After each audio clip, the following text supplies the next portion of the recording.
Baik, kita sampai di bagian akhir. Perempuan bicara masih bicara soal siapa yang bisa pikat hati perempuan. Saya kasih masing-masing ya. Kira-kira apa yang paling penting yang harus dikultuskan nih kepada para pemilih perempuan terhadap kesempatan ini. Silakan pertama ke Shirley dulu.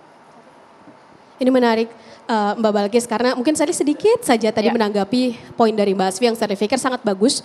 Tadi saya sempat berdiskusi dengan teman-teman karena hukum sebab akibat hulu dan hilir itu menjadi satu poin yang menurut saya menarik untuk mengedukasi kita semua khususnya perempuan Indonesia dari perspektif yang tadi ternyata ada 3 menurut Mbak Feni Rose.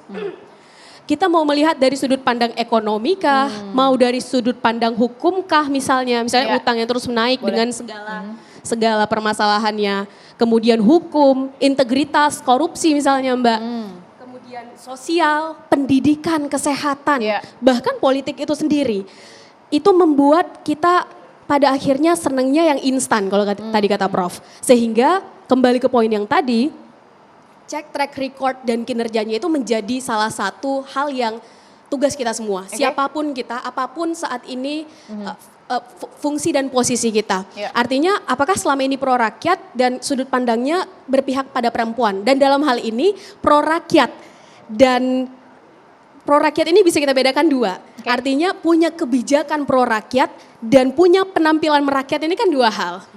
Ini 2 hal yang berbeda yang sering kita terjebak bisa di dalamnya. Gimana bahasanya silakan. Punya penampilan merakyat ini belum tentu punya kebijakan yang pro rakyat. Demikian pula sebaliknya, dia yang punya penampilan perlente, klimis misalnya belum tentu juga punya kebijakan yang tidak pro rakyat. Demikian juga konteksnya dengan perempuan.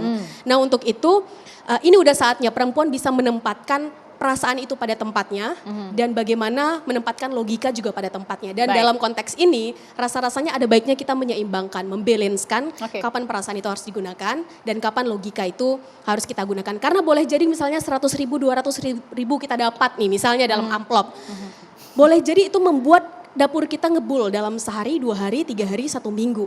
Tapi kita juga perlu tahu itu uang dapatnya dari mana, apakah dari uang rakyat juga, dan bagaimana impactnya nanti 5 tahun, 10 tahun ke depan terhadap dana yang seharusnya itu dialokasikan juga untuk rakyat misalnya. Baik.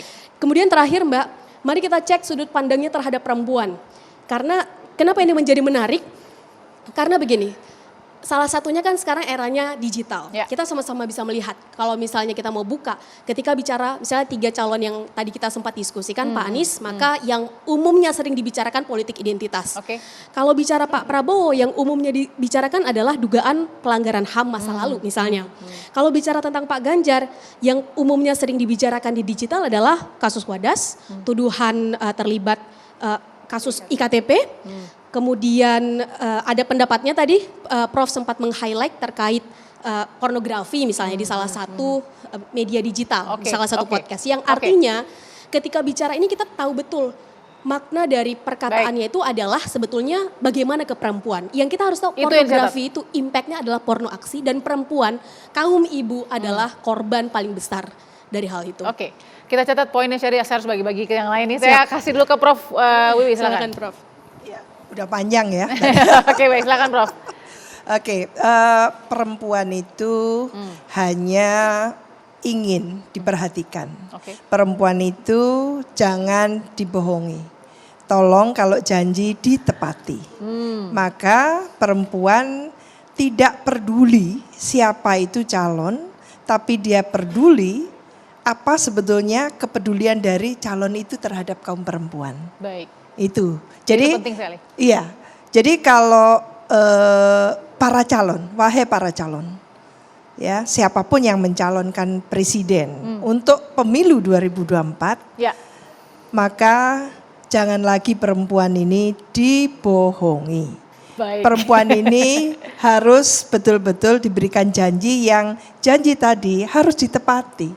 Ini mungkin ya. Jadi kalau itu halnya mudah-mudahan akan didukung oleh 51. Hati-hati 50,7% itu. Baik, terima kasih Prof Wiwi. Saya kasih ke Mbak Feni, silakan Mbak Feni. Kalau saya hanya himbauan buat teman-teman semua, terutama perempuan, tahu bahwa kita punya jumlah dan suara yang cukup besar. Maka marilah kita menjadi penonton infotainment itu tadi yang sangat memperhatikan track record, yang sangat detail melihat berita itu bukan cuma dari satu sudut pandang, Dan kalau mau mendengar pendapat itu juga jangan hanya mendengar pendapat dari satu kubu. Jadi kita itu harus kita sendiri berdaya untuk berpikir dan memutuskan berdasarkan penilaian kita. Gak usah dengar katanya, kata ini, tapi kita sendiri yang harus proaktif. Kalau kita berharap jangan bohong ya gitu, udahlah gitu ya. Baik, Kita terima nggak kasih bisa banyak. mengontrol orang lain, tapi kita bisa mengatur diri kita. Kita mau jadi orang yang terus-terusan dibohongi dan dimanfaatkan, atau kita mau memberdayakan diri kita. Kita harus berdayakan diri kita perempuan. Oke, silakan Mbak Asfi. Ya, saya mendukung ketiga teman-teman ini, dan saya mau nambahin tadi kalau 100.000 kalau kita bagi dalam 5 tahun maka sebulan kita dapat Rp1.600. Itu sebulan loh, 30 hari. Jadi satu hari kita dapat apa? Artinya kalau ada calon yang nawarin duit justru kita jangan pilih dia. Karena dia pasti akan melakukan sesuatu hal agar uangnya kembali. Betul. Dan dia artinya ketika baru mau duduk aja udah dengan cara yang tidak jujur. Apa yang bisa kita harapkan dari orang seperti ini. Yang kedua, saya setuju sekali rekam jejak, lihat apakah dia ada soal pelanggaran HAM. Ya.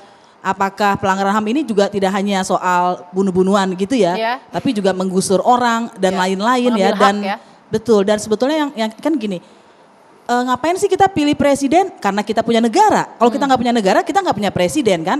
Kenapa kita bernegara? Itu ada tuh kalau zaman SD saya ingat dibilang kita supaya kita merdeka.